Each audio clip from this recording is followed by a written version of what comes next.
गिबियावनो नोंथांमोनखौ आंनि चेनेलाव बयखौबो बरायनानै लानाय जाबाय। नोंथांमोना सानफ्रोमबोनि खौरां मोननो थाखाय आंनि एसबी रादाब इउटिउब चेनेलखौ साबस्क्राइब खालामनानै लादो। लोगोसे खौरांखौ मोजां मोनोब्ला लाइक, कमेन्ट आरो शेयार खालामनानै होदो। आंनि बे खौरांफोरखौ मोजां मोनगोन आरो खौरांफोरखौ जोबजासिम खोनासंलांगोन होननानै आसा खालामनाय थाबाय। दानिया नोंथांमोना खौरांखौ खोनासंलांदो। दिनैनि गिबि खौराङाव दं बर' थुनलाइ आफादनि गोदानै मावफुं आफादनि बिबानगिरिफोरा बिबान आजावबाय।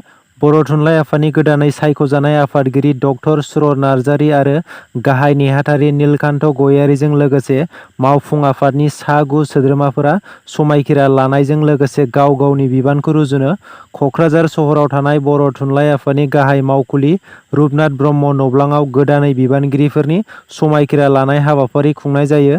गोदानै बर' थुनलाइ आफादनि आफादगिरि बिबान मोननाय डक्टर सुरत नार्जारीजों लोगोसे गाहाय नेहाथारि नीलकान्त गयारी लोगोसे मावफुं आफादनि गासै सा 9 सोद्रोमाफोरखौ दुलाराय बर' फरायसा आफादनिफ्राय बरायो आरो मान बावो। आसामनि सासपेन्डेड IAS अफिसार सेवाली देवी शर्मानि सायाव 105 कौटि रां जाख्ल'नायनि अजद सिखारदों। गिबि मन्थ्रिनि मनिटरिं सेलआ सासपेन्डेड IAS सेवाली देवी शर्माखौ जाख्ल'नाय जाथायनि सायाव गोख्रोङै सोंनाय फिन्नाय खालामनाया दासान्दि सोलिगासिनो दं आरो बे सोंनाय फिन्नायखौ थांनाय 6 एप्रिल फुंनि 10 रिंगासोनिफ्राय खालामनाय जादों होननानै मिथिनो मोन्दों।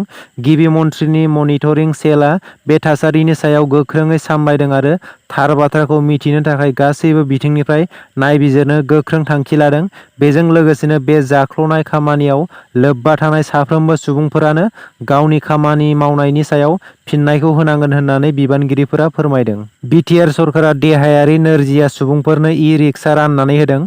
मानव सेवा संघ बिथांखिनि गेजेरजों प्रमद बर' दैदेननाय BTR सरकारा क'क्राझार आरो चिरां जिल्लानि देहायारि जेंना गोनां सा 24 जिउ खुंनायाव हेफाजाब होनायनि थांखिजों ई-रिक्साखौ राननानै होयो। समाज अनसाय बिफाननि बानजायनायाव BTC सेक्रेटारियेट मावखुलियाव मोनसे हाबाफारि लानायनि गेजेरजों मुलाम्फागिरिफोरनो ई-रिक्साखौ राननानै होयो प्रमद बर' बिथाङा। बेनि अनगायैबो आद्रा थानाय सा 200 सुबुंफोरनो 50,000 रां अनसुंथाइ होनायनि खोथा होयो। लोगोसे BTR हालामाव गासै देहायारि लोरबां सुबुंफोरनो थांना थानाय आरो जिउ खुंनाय राहाया गोरलै जानायखौ नोजोर होनानै फैबाय थानाय समाव BTR सरकारा गासैनोबो अनसुंथाइ होनायनि खोथा होयो।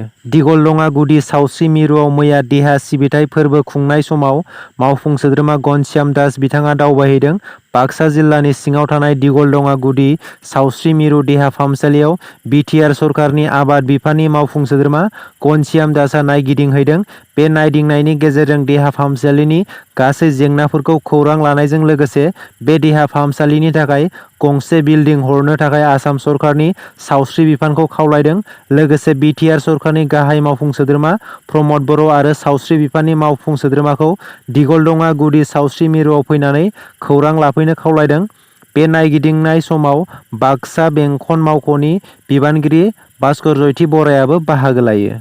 30 नं क'क्राझार सानजा बिधानसभा बियाबनि सिङाव थानाय क'क्राझार शान्तिनगर वार्ड नं 3 नि थागिबि सुजित देबनाथनि बिसि जरना देबनाथआ रां नाङालासे मोनग्रा सरकारि माइरंआव प्लास्टिकनि माइरं मोनदों होननानै गोख्रों अजद होदों।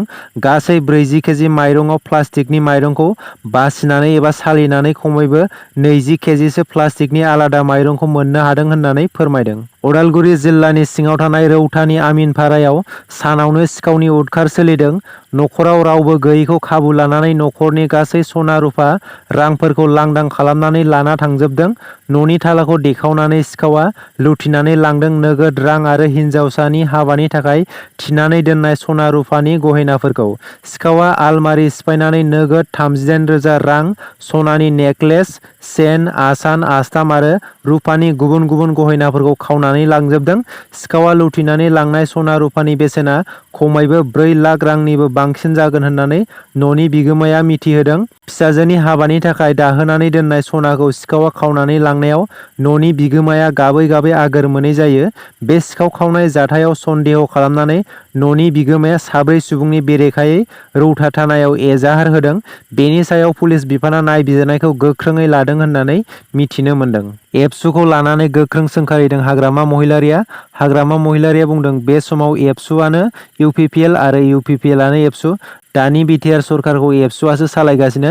दानि समाव इउपिपिएल सरकारा मुङावल' एबसुआसो गाहाय होननानै गोख्रों रावजों बुंदों हाग्रामा महिलारिया।